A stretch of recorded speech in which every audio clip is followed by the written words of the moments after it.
Happy lunchtime, everybody. My name is Jamie O'Connor, as you can see, and I'm with Family Voices of Minnesota. I'm the outreach coordinator here. We are happy to welcome Sarah Carlson-Wallrath to present today on teaching literacy to our students that have disabilities, and really the idea that everybody can learn to read. So I'll just take hopefully less than 2 minutes to talk about who we are at Family Voices, just for anyone who's not familiar. And then I'm going to hand it over to Sarah. We are the state affiliate organization for Family Voices National and the state alliance member of Parent to Parent USA. We offer support to families in Minnesota who are raising children with any type of special health care need or disability, medical complexity, and all of us on staff here are also parents. We have a wide network of nearly 200 now trained volunteer support parents, so veteran parents who are also raising kiddos with disabilities who are offering to support other families when they call. So webinars like today are one of the ways that we serve families and hope to offer relevant information as well as the connections that we make one-to-one and through our peer support groups. So with that, I'm going to stop sharing and turn it over to Sarah because I know we have a ton to cover today, and I know that folks will have questions and want to be involved. Sarah, welcome. Awesome, thank you. I am sharing my screen, right? Everyone can see that? Okay. I see it, it looks great. Okay, great. So thank you for the opportunity to talk with everybody here today. I'm a mom primarily to a 13-year-old and an 11-year-old, and my 11-year-old son, Jack, who is pictured here, was diagnosed with autism at 2.5. And for the last year-ish, he and I have been homeschooling together where I am teaching him reading primarily, but reading and math while homeschooling. So for kind of around the same time that he was diagnosed with autism, I started working in a totally different area of disability. I was working for organizations that cater to families and people who are dyslexic. So that's the learning disability community. And over the last 8 years, I've learned a tremendous amount from that community about reading instruction, what it should look like, who it's for. And so over the last couple of years, as I've discovered that my son needed more instruction, I've been trained in how to do that. Now he and I are doing that together. And one of my passions, which I hope comes across in this presentation, is that everybody can learn to read more than where they are today. And we're going to talk about how that's possible, what reading instruction typically does end up looking like for kids, why that isn't really working, and ways that we can move that forward. Oh, so here we go. There we go. Sorry about that. Now I'm moving. So the main takeaways from this presentation is that I do want to erase the really common viewpoint that there are just some people that cannot learn to read. That reading is a skill. We need to teach it as a skill, not a memorization game, but to teach it as a skill that needs to be practiced and honed over time. And by saying that, I don't mean to say that every person listening is going to have a kid that's going to read Moby Dick and write really fancy essays by the time they graduate from high school. There's definitely a strata of reading level, but that I really do believe, and the science does support, that people can learn to read, and that we just need to give everyone the opportunity by using instructional modalities that are respectful of people's neurology and really in line with what science says about reading. So here, I'm going to go through these slides really fast. Everyone is going to get a copy of these slides so you can take a look at some of the really detailed things that I've written here. But we're going to make this more conversational, and I'm going to be giving a kind of a demonstration a little bit later. My son is not here, but just me showing what it is that we do. So I will not just be reading all of these slides to everybody. So first, we're going to talk about who can learn to read. What does the science say about how people learn to read. The first thing I want to get across is that reading is just crucially important. It's one of the reasons why I'm so passionate about this topic is that learning to read and not being able to read is holding people back from being able to access everyday life. It holds you back from being able to access the full curriculum in school. If you are listening to this and you have a student who reads okay, but is not proficient, their lack of proficiency is maybe going to hold them back from pursuing higher education or a job training program. If you have a student like I did, who had nearly zero functional reading skills, that moving him from that level to even a basic level means greater independence. It means he can read. He can't yet, but he can read a text message that says somebody's going to come at 2 o'clock. He can be in an unfamiliar setting and get cues about where he is from, signs in a store if he were in an unfamiliar place. It matters. It's really, really important. So how are we doing? Like, how is our state doing? How are we doing right now with regard to people reading? And this screen, I know some people are not looking at the screen and they're doing just audio. In Minnesota, about 20% of special education students are reading proficiently. 20%. That's low. That's low. But if you look at that compared to general education students, it's low, but I guess it's really not that far off of where we are as a state just with general education students. About 50% of kids in general education aren't reading proficiently either. We have a lot of work to do. And I'm going to talk a little bit about what reading instruction should look like, so you can sort of raise all boats, kids in special education and kids in general education. I'm going to talk a little bit about where Jack was when I'm talking about this slide, but I had a 4th grader who had really no functional word level reading skills. He could not reliably even recognize his own name, Jack, in print. I never had him sit for a standardized test. So when we're even saying that 80% of kids in special education can't read, that's probably not even accurate because he wasn't counted in that. And maybe you have a child like that as well who's never actually sat for a standardized test. What do we know about who can read though? So you've seen those figures, 50% of kids in regular ed, 20% of kids in special education. Science really says 95% of kids can learn to read at least to a basic level. They have the ability to do that. I'm going to be really optimistic and say I think it's higher than this. I think everyone, I don't care who you are, has the capacity to learn. You just have to take the time and make the effort to make your curriculums and these skills accessible to people. So I just want you to keep this in mind. 95% or more of people do have the capacity to learn reading skills. This is a very long quote that sometime you could read by a really well-known researcher, but it talks about how we actually plan. We plan our education system around this idea that there are some kids that just aren't going to learn how to read.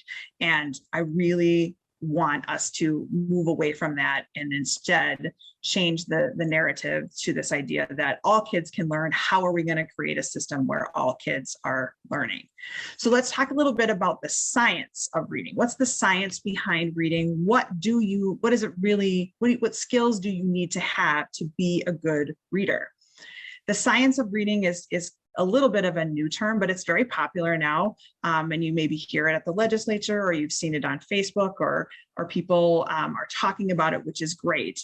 But it's not new. It's not new, these things that we know about reading. We've accumulated all of this knowledge over something like 50 years. And it was even over 20 years ago, where the National Reading Panel, which was a panel that was paid for by our federal dollars, Congress created a national reading panel where they were asked to look at what are all the components that you need to teach so that people can become good readers.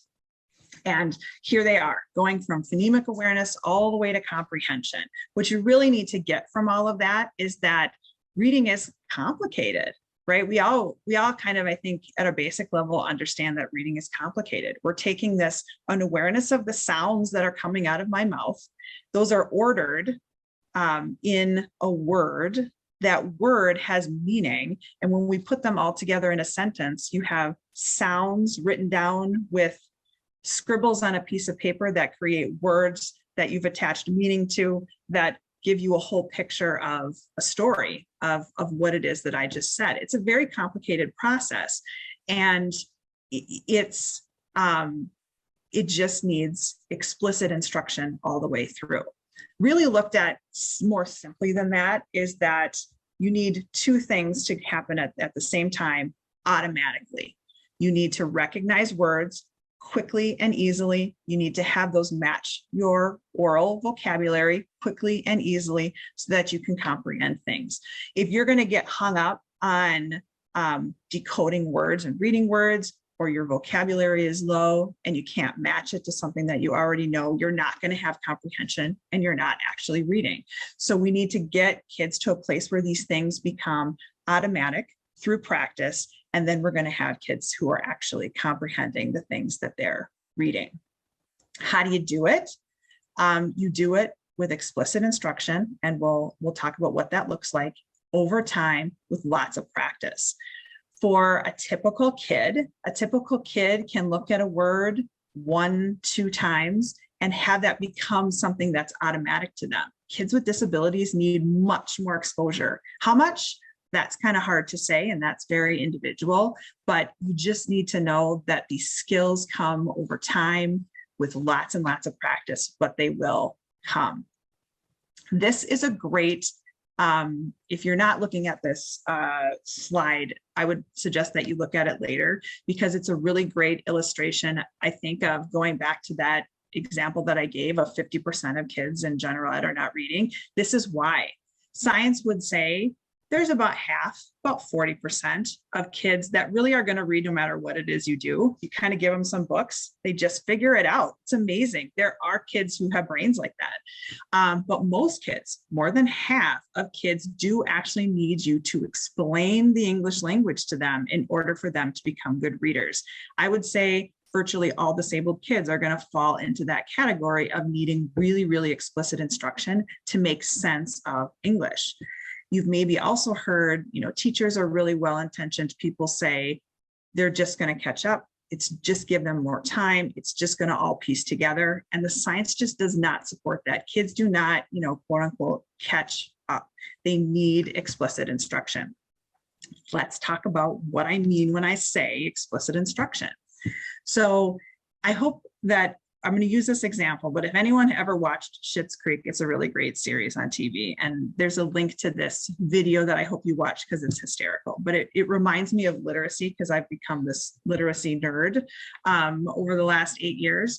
And there's this scene in there where they're cooking enchiladas, and neither one of them knows how to cook very well, but they're reading the recipe and they're adding ingredients. That seems pretty easy. And then there's a part where Moira, the mother, says, and now we're going to fold in the cheese.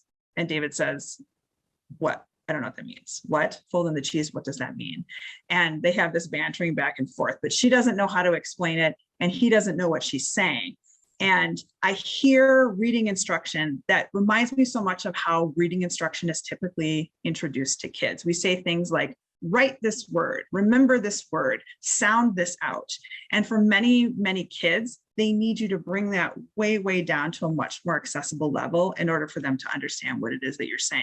Because if you just say, fold in the cheese or sound it out, they're looking at you with these big saucer eyes like, I don't have the skills to do what it is that you're asking me to do. So we need to bring that down and be much more explicit with our words and be much more intentional with what it is that we're doing with kids with reading instruction. So this is a list right here on the right. Most kids, though, in classrooms all throughout Minnesota and in the country, it's not just limited to Minnesota, are classrooms and teachers are using instruction and in curriculum that is what we would call balanced literacy versus explicit or structured instruction. It's just not explicit enough to make a difference to most kids. So if you've seen Level Literacy, which is Fountas and Pinnell, or Study for Teaching Reading by Lucy Calkins, those are whole language curriculums, and they're just not explicit enough. But it is what you would typically see in your school setting. If you were to, if you're not familiar, if you looked, this is probably what they're using. This is a really great chart, and I'm just going to highlight a few of the differences between balanced literacy and structured instruction. And then I'm going to give you some solid examples of what balanced literacy looks like, so you can kind of see, okay, here's what they're using, and this might be a key to understanding why it's not really working with my student. So a balanced curriculum is going to have some phonics in it, right? Nobody is going to say we don't do any phonics at all, but it's going to be sort of haphazard or incomplete. So you might teach one sound for every letter and leave it at that. That might be the extent of phonics instruction. There will be a lot of repetitive reading and encouraging to use picture cues to guess at what words are, because students are not given all of the sounds in order to be able to sound out a word. And then there's a real heavy reliance on word memorization. Like, here's words, you just need to memorize these words, and then you'll kind of get off to the races. That's an example of balanced literacy. That's not explicit enough to teach the skill of reading. So as a comparison, in a structured curriculum, you're going to teach the entire spectrum of our phonemic system. You're not going to limit yourself to those 26 letters. You're going to expand that and use, teach more explicit sounds, more complicated sounds. You're going to use decodable text. So instead of repetitive text that relies on picture cues, you're going to give kids text they actually have the skills and demonstrated sounds to be able to sound those words out. And you're going to have very little read to yourself time. You'd have more instruction with a teacher and less read on your own time, which for kids who have low literacy skills is not the best use of their time. So I want to talk just a little bit about this, because I hear a lot of people over the years have said English is just really, really complicated. That's why you have to memorize all of these words.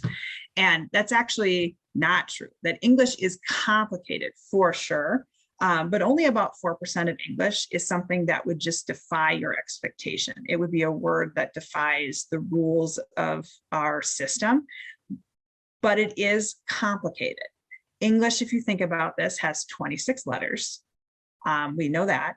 It has 44 phonograms, which are the smallest units of speech. You can write those 44 phonograms more than 250 ways. And then there's some rules sometimes about which ones you use in different settings. Why am I saying that? I'm telling you that not because it's scary, but to say that seems complicated to expect a disabled child to just be able to figure that out on their own. That's unreasonable. So just as an example of some of those things, just to sort of define terms a little bit, take the phonogram, when I said smallest units of speech, ch, right? We know that sound, ch, like in lunch. CH is not pronounced k, it's pronounced ch. That's a different sound.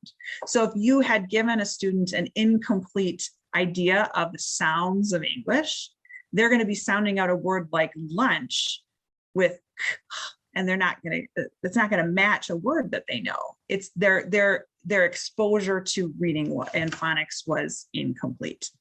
The grapheme, so writing speech sounds of ER, OR, IR, UR, those are all actually different ways to write the sound That's hard unless you've explicitly shown kids this sound says this one also says and doing that in a deliberate and systematic way.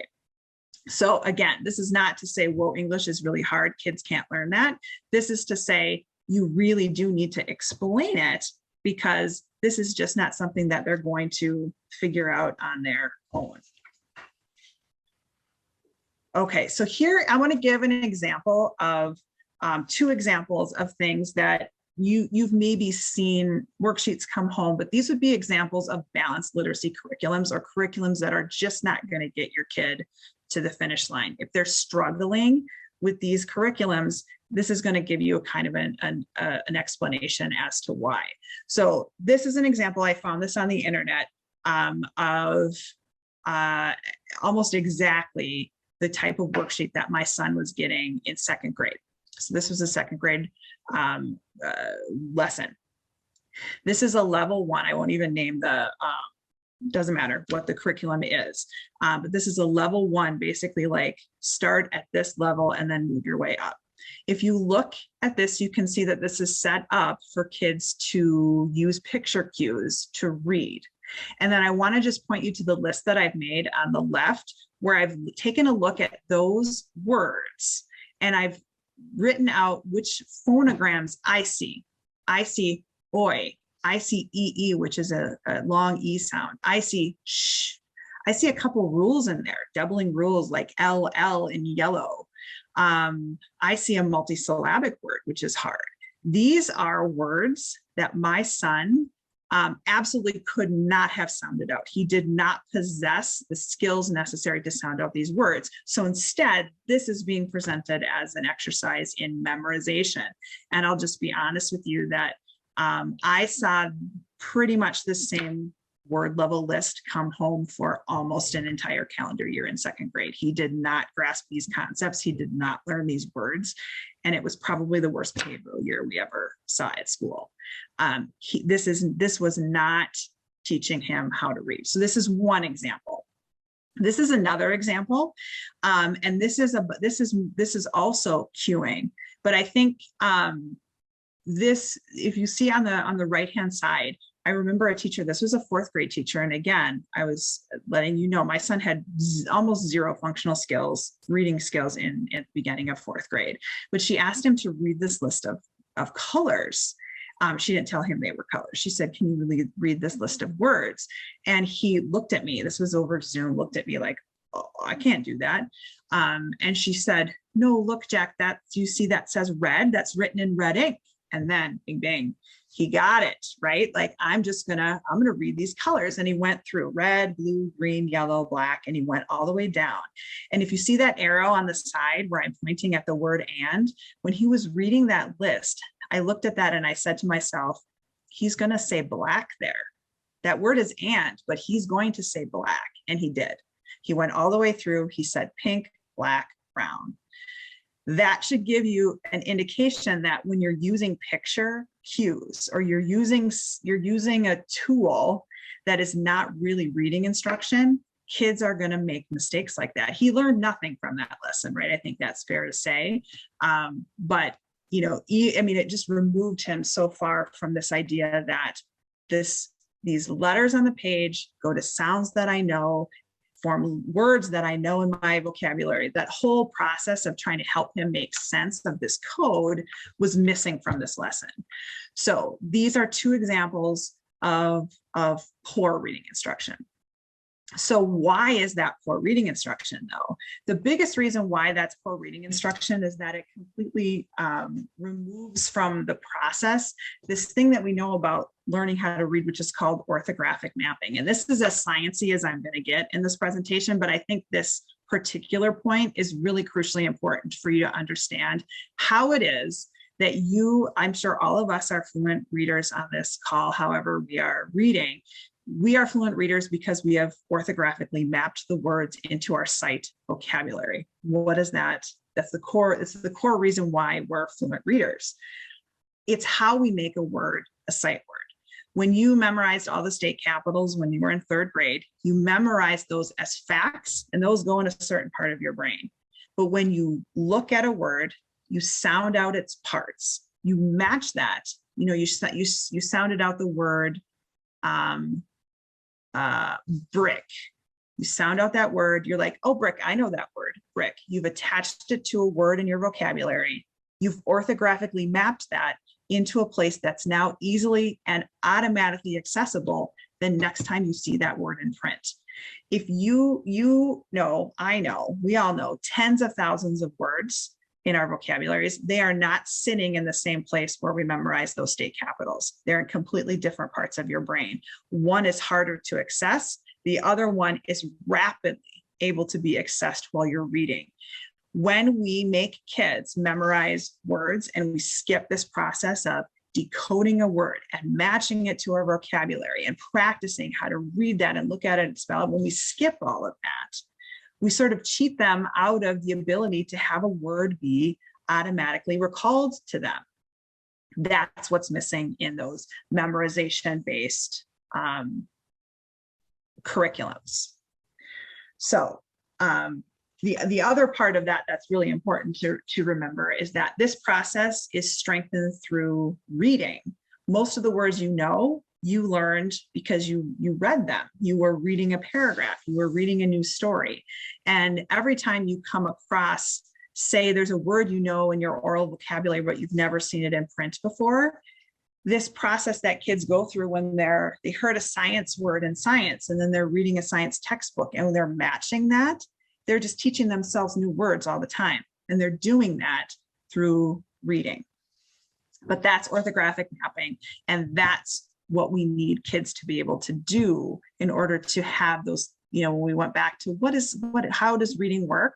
Reading is when we have freed up our brains to be able to look and match a word automatically so that we can comprehend text. If we're always sitting there each and every time trying to go back in our memory bank of a word that we think that we might have been taught, or trying to remember what it is, you're using up all your brain power, and you don't have enough left to comprehend anything. You're just maybe word calling eventually. Okay. So again, if you skip this process, this does cheat kids out of the ability to put these words in their automatic retrieval bank. So what should instruction look like if we want to achieve that? And I'm going to talk a little bit about the Orton-Gillingham approach, because that's what I was trained in. But the Orton-Gillingham approach is just that. It's an approach to structured literacy. So what I'm about to show you is what I do and what I've been trained to do, but it wouldn't have to look like this in every classroom. And there are certainly curriculums that have put this to a certain order and sequence that we'll talk about that at the end.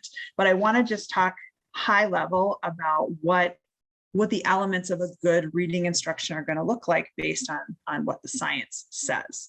So this approach is multisensory. It starts simply and moves to complex concepts.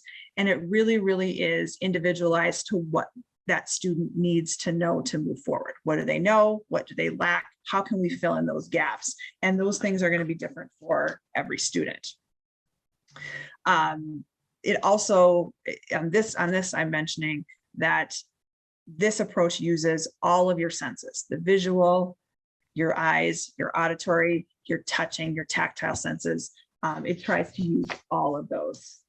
So the next couple of slides, you can absolutely read at your convenience, but I'm going to just show you what I do with my son using my materials. I think that's probably a better use of our time. So if you're just listening, I think you can still get things out of this. I'll try to be descriptive. But if you're watching, a lot of these, actually all of these materials that I'm mentioning are on the resource list that I think Family Voices will send out to people at the end of this. So I want to just start by saying that before I was even trained in Orton-Gillingham, I was working with my son, and finally in 3rd grade, we had advocated enough to get to a place where he was explicitly taught 26 letter sounds. So he knew, because he had worked on it for a whole year, he knew that S said S and T said T. But what he couldn't do is to generalize that knowledge into any reading skills. So for probably 2 months or so, I went to Target and I bought, these cards that you can see. Maybe you can see that there's a W, right? These are just cards. They have pictures on the back, which I did not use, but I made him CVC words. So a CVC word is a simple consonant, vowel, consonant word like pig or pat or pet or leg, but simple sounds that I knew he could read if we brought that down to a level where I'm going to start explaining to him how we're going to sound out a word, right? Not just read this word, not just fold in the cheese. We're going to really talk about what we're doing when we're reading a word. So I think I made him, here we go. Well, I thought I made a word, but I didn't. So I won't make a word now. I'll just say, let's say we had the word pot. I would put P-O-T and I would say, we're going to read this word. Okay, that's hard. Let's bring that down one level and say, can you tell me the sound? And I would point. What sound does this letter make? He knew that. P. What sound does this next letter make? It's an O. Ah. O. What sound does this letter make? T. T. P.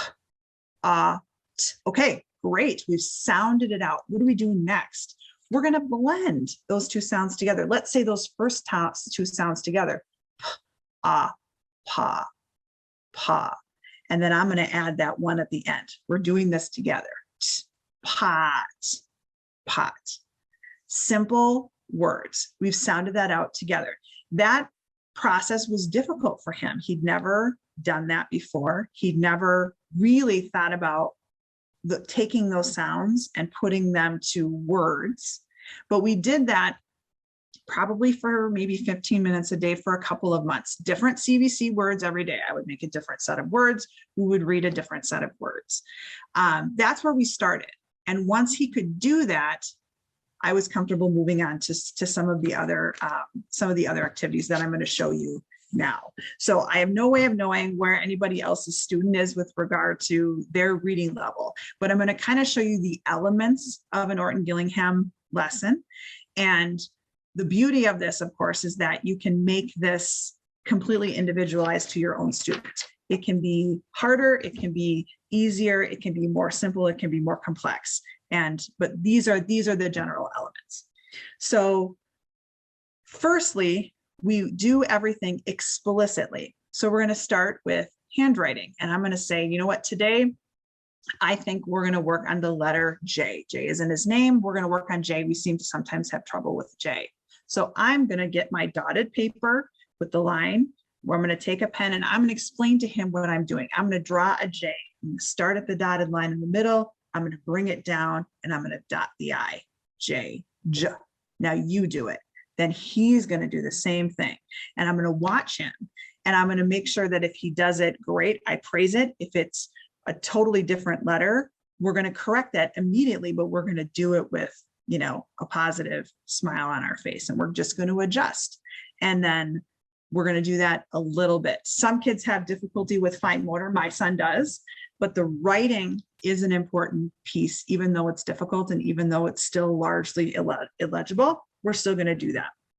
So we're going to do handwriting. Then this is a resource that is linked as well to at the end, but we're going to do, talking about multisensory instruction, we're using hands, we're writing, we're using our visual senses, we're using our auditory senses. The first thing we're going to do is a visual drill. And I'm going to just high level say that Orton-Gillingham is really based primarily on doing things that kids that they're already familiar with. We are doing all of these activities to strengthen things that kids already know. And we're going to spend just this amount of time on things they don't know, new things. So I have a card deck of all of the sounds of the English language in very common ways of writing those sounds. I'm going to give you an example. So he knows this sound right here. If you can see it, it says OR. This sound, this way of writing this unit of speech can be pronounced or. It can also be pronounced So I'm going to show him this. He knows both those sounds and he will say or. Then I'm going to show him this and he will say ch. He'll also say k because he knows that this sound ch can also be say k, like in the word Christmas or monarch. He knows both those sounds. Shin. I, this says, it also says E. That we're going to go through that whole deck of sounds that he knows. That's very reinforcing. And it's those tools that are readily accessible to him so that when he's coming across a word and he needs to sound it out, those are all sounds he knows. He can go and break out a word and say, oh, I see T-I-O-N at the end. I know that says shin. So maybe this word is nation. Maybe that word is lotion, right? Those are sounds that he knows. We're going to do only the sounds that he knows. Then so that's our visual drill. We're gonna do an auditory drill. I'm gonna pick maybe 5 sounds and I'm gonna ask him to write them. I'm gonna say, let's write the sound ch, and he will write ch. I'll say, let's write the sound a, and he'll write a letter A. Let's write the sound shin at the end of a word, and he'll write tion. Now, again, these are sounds that he knows. I want him to be successful. We're practicing and creating automaticity with sounds that he knows. Then we're going to read words of a couple of things that I want to work on. In here, I talk about how to pick, in there, you can read a little bit further about how to pick the sounds that you work on. I pick ones where I'm like, we haven't really worked on that for a while. Let's see how that, if it's still automatic. So maybe we'll pick the sound EE. So if you look at this, I have a list of, this is a great resource. This links in the back too. You can make your own lists of words. I use a book that has words prepared based on sounds. This sound is EE, long E. And these are all words that have that sound. We're going to read these, right? We're going to practice reading that sound. If this is a review and he's very comfortable with it, this will go fast. If it's something that's not quite automatic, this is going to go slower. We're going to do that. We're going to read that sound. Then we're going to spell. And this is probably the hardest part for him. It's maybe the hardest part for lots of kids. Reading sounds is easier than spelling sounds. Because if I were to say that EE sound, there's more than one way to write that sound, long E. So I would say to him, Jack, let's write the word Jeep. Then he'll say the word Jeep. Then I'll say, what sounds do you hear in the word Jeep? J, E, Jeep. 3 different sounds. Now let's write them. And when we first started, that was harder because he couldn't remember all of the sounds at one time. And I would have to remind him, you said J, so let's write J. You said E, let's write E, right? Then he writes that word and he's successfully written that word. How did he do it? We broke it out. He heard the sound, he heard the word, we broke out the sounds, we wrote those sounds. And you're using that language. You're trying to bring that down to a level that he can understand and he can be successful with. So we've written those things. If this is a time where you want to introduce a new sound, you could do that. Just this week, we learned, what did I do with that? We learned a new sound. E-I-G-H says long A. That was a new sound. So I'm going to give this to him and we're going to talk about that new sound. I'm going to show him some words with that new sound. I'm going to have him practice writing that new sound. Now that's new. We've only spent this much time on that. That's okay. We'll bring that back next time and we'll talk about it again, and we'll incorporate that into our lesson again. But it becomes then something that he's familiar with. The last thing that I would do in one of our lessons is reading. And that's the part that you can't forget. But you're going to go find some decodable books and you're going to read. That's the whole point of all of this, is to be able to read. So I have some resources listed of what are good decodable books. But I use Spire books are great, but these are books that you can take a look and know what sounds are in those books. So you know, is your student capable of sounding out all the words in this book? If yes, go for it. And then you're going to read word by word, and your student will have success if you're using decodable books. There's lots of free resources online as well for those. So how do you know where to start? That depends on where your student is, if they have low level literacy skills or medium literacy skills, but you kind of just figure out what they know and try to build a lesson and keep moving the ball forward. The big trick to all of this is to just be flexible. You have to be flexible because you might have a student who needs to move around, who can't sit for an hour, and you might do 20 minutes here and 20 minutes there. You might have a student who is non-speaking, or your ability to do some of these, back and forth. I say a word, I show you something and you read it back to me. you're going to have to find more creative ways for them to demonstrate to you that they understand that concept. So all of this is just to say, how explicit do you need to be? That's totally dependent on your student as well. And it's something that I keep having to teach myself all the time, that don't take for granted any of this is easy for your student or that they understand anything that you're about to say. You need to start from the very, very beginning and work their way up. Sometimes you and I could say to you, a CVC word is a consonant and a vowel and a consonant. Does your student know the difference between a consonant and a vowel? Could they tell you what a vowel is? Could they show you one if you pointed it out and asked, is this a vowel or a consonant? Those are the kinds of things that as you're moving forward and trying to teach, say, a rule about when to use two L's at the end of a word if it's following a short vowel, can your student demonstrate to you that they know what a vowel is? Teach that if they haven't demonstrated that they understand that. Reading comprehension. So that's a whole lot of that is about decoding and encoding words. Reading comprehension is another thing that's really difficult for many kids who have disabilities. This is a really great article that I would encourage anyone who's interested in learning more about reading comprehension to read. It's really catered a lot to kids who are on the autism spectrum, but I think it's really great information for anyone. And it talks a lot about how to teach explicitly vocabulary, because vocabulary and comprehension go hand in hand.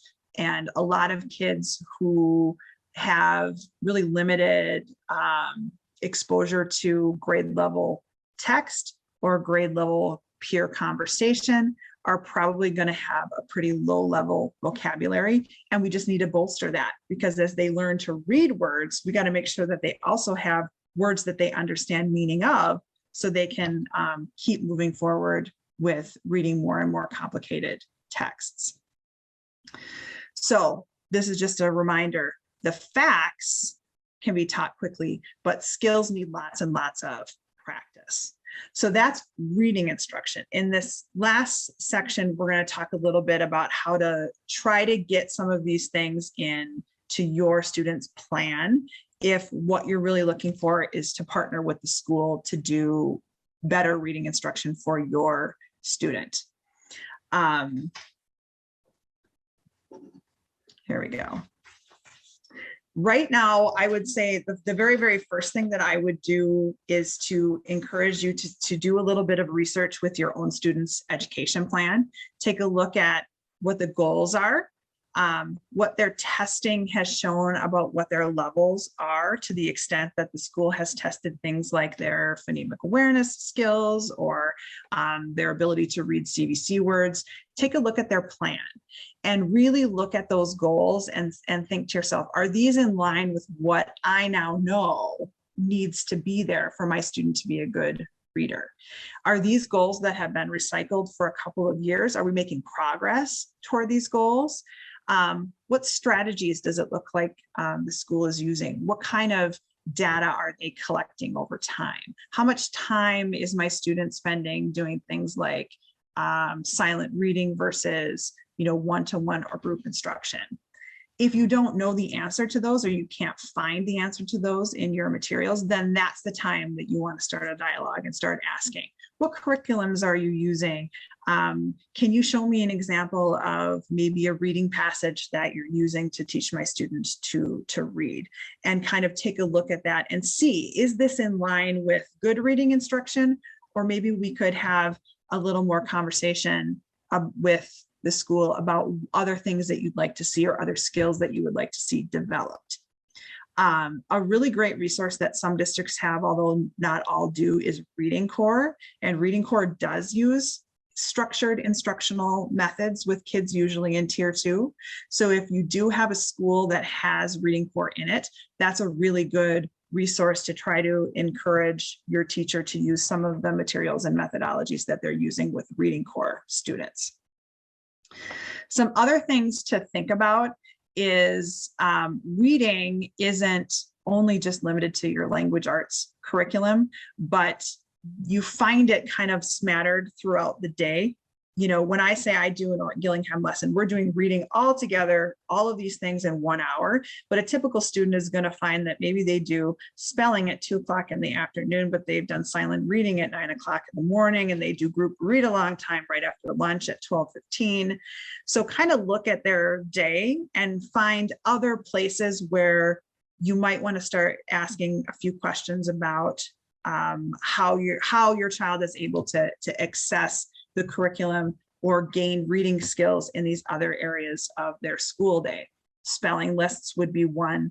Are they spelling lists just for the sake of spelling lists, or are they meant to be working on, are you spelling all words that end in the same suffix or something like that? Is your student spending a lot of time in silent reading time by themselves? Maybe that would be an opportunity to ask if they could have some individualized instruction during that time. This is an example from my son.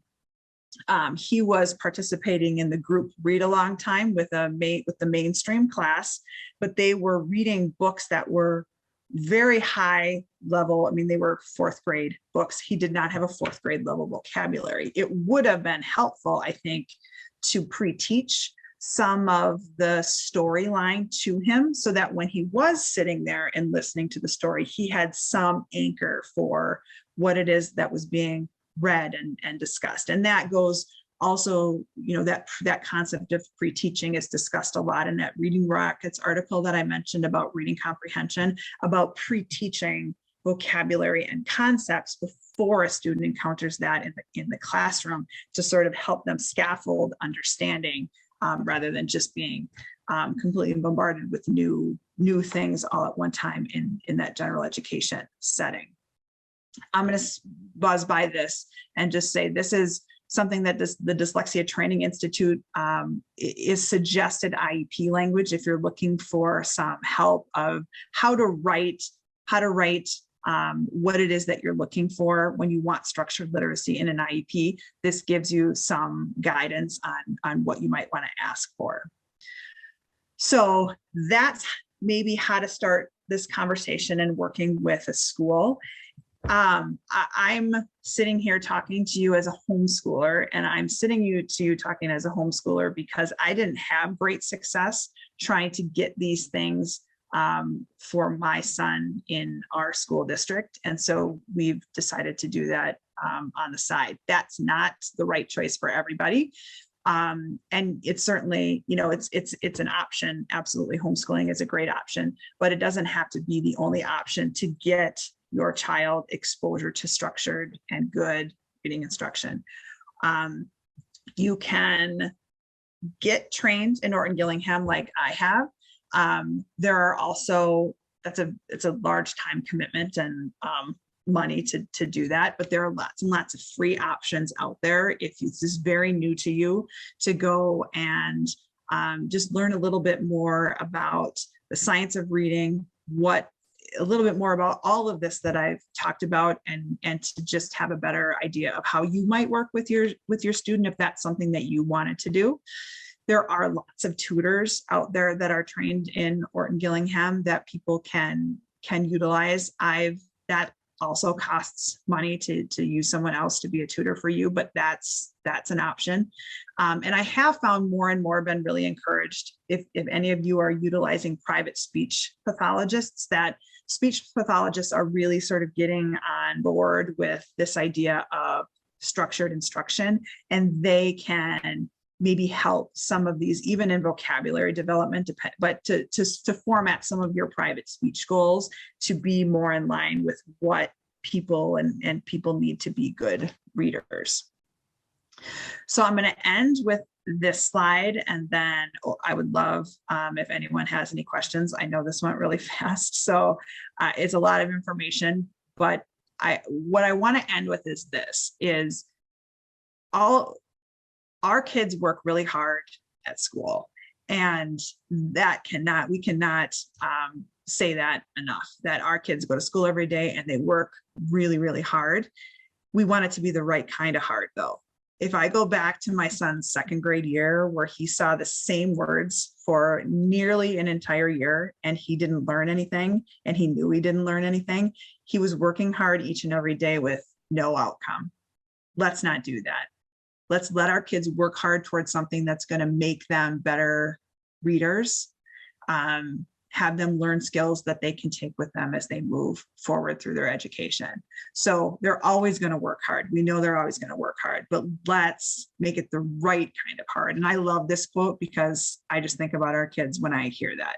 Let's have them work hard and have that result in something that they can feel, grow in confidence and feel proud that they learned something and that they're doing something at school and it's working, because all of our kids have the potential to be better readers and stronger readers and writers and spellers than they are right now. Like, I absolutely, completely and totally believe that. So these last like 5 slides are a ton of resources. There's links to the organization where I was trained in Norton Gillingham. There's links to the materials that I use at home. There's links to many, many free webinars and classes that you can take. I'm a little bit late in sharing with you about an organization called the Reading League. The Reading League is a fantastic nonprofit organization.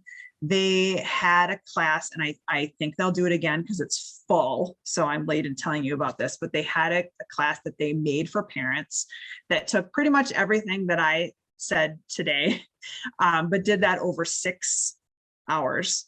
And so really broke down for you, here is how you would do a visual drill. Here is how you would teach blending. Here is how you would teach syllable types. Here is a great example of how you would build your child's vocabulary, and doing that, you know, in much more detail.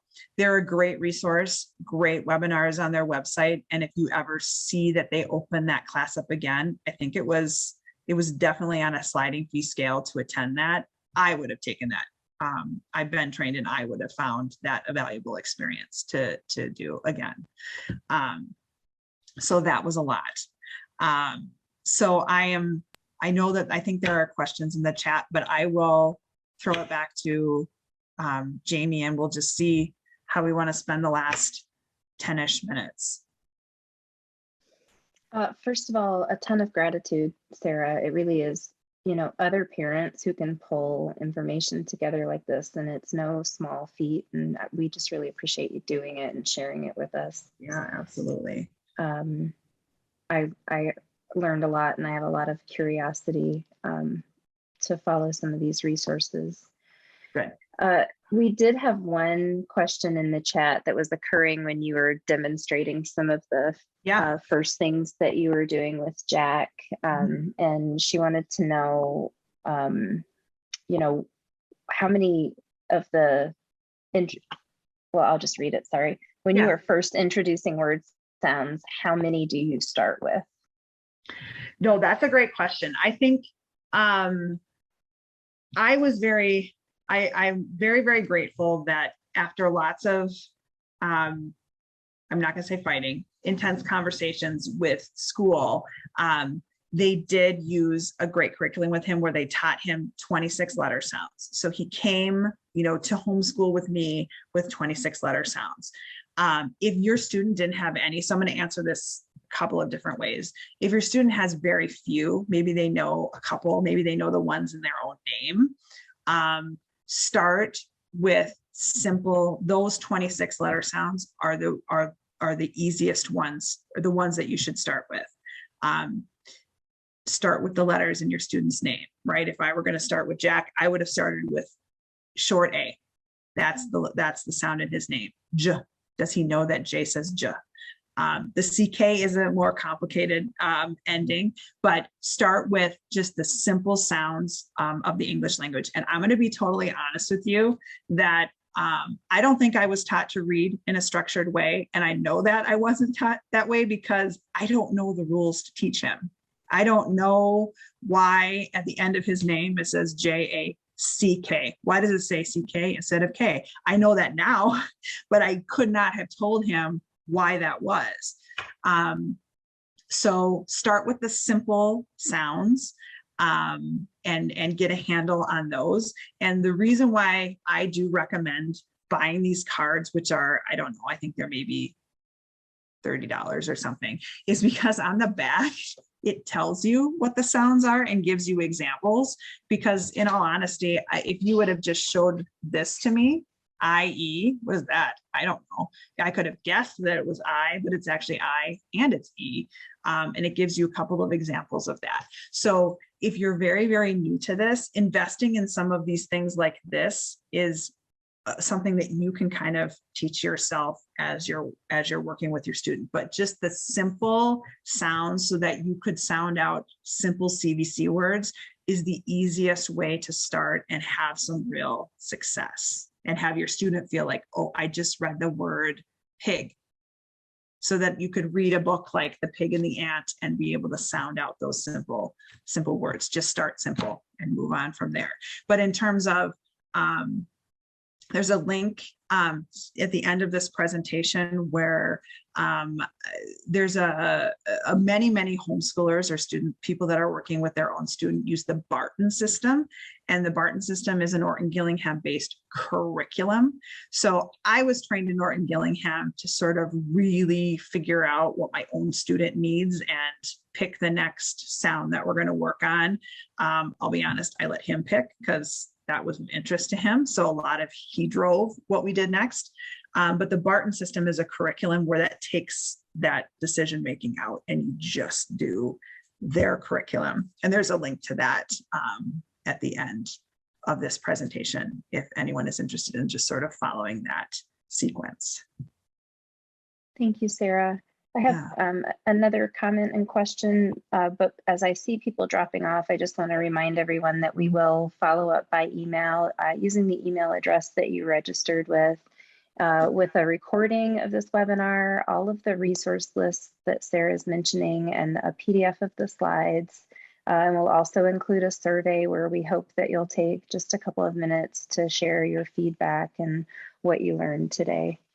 I just didn't want to miss anyone as people are going off. But in the chat, it says, how do you find the right level books for your child? And there's a question about where to find the flashcards that are used, such as the Orton-Gillingham ones, which you may have just covered, but if you have additional information. Yep.